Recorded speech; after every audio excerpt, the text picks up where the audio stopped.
deegaanada hoos yimaada gobolka Haw ee magaalada Beledweyne iyo nawaaxigiisa ayaa muddooyinkan dambe abaar baahsan oo ka dad iyo xoolo saameysay ayaa ka dhacday. Dadweynaha iyo reer guuraaga ayaa intoodii xoog lahayd ka guureen waxaanay ku guureen dhinacyada koonfureed oo u jirta 100 kiilo. Hase ahaatee waxaa ka hadlay barasaab ku-xigeenka gobolka Haw Warsame Farax Soomaali oo shir jaraa'id qabtay. Waxaanu kaga hadlay arrimo dhowr ah dhinaca xaaladda abaareed ee nololeed ka jirta deegaamadaasi waxaanu xukuumadda baaqdheer u diray waxaanu yidhi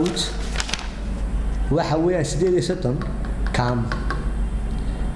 iyadoo aan kala inta Beledweyne iyo nawaaxigeeda aan magaraas aan ka hadlayo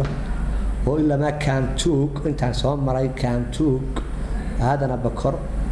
oo Dembriyaale ilaa ma Beledweyne area iyo balaca baraya sayla waa 38 tuulo intaan soo maray muddo 3 cisho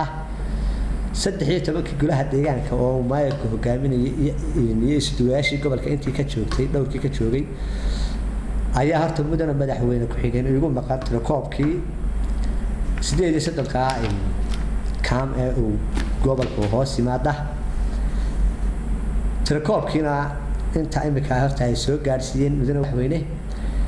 waxa ay soo gaarsiiyeen 6842 qoys hay'adaha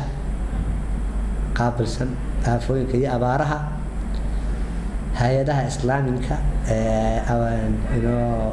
وفود إسلام كه معاونك وده أبارها كسابسن جناح ستة غير سوماليلاند ولا بقارهان كوا هود إن يدلكوا ده أسوق جرمدان إلى هيبقى جرمد كلام ويتينا متعامل قربتوان كوا درجنا نقوليه inay deg dadkooda iyo dalkooda ugu soo gudbadaan. Dadweynahani oo ku noolaa oo ilaa hadda aanay iib iyo suuq midnaba u haynin dadka iyo xoolaha ayaa labaduba raashinka nool ay ku nool yihiin markii ay waayeen haws ay cunaan.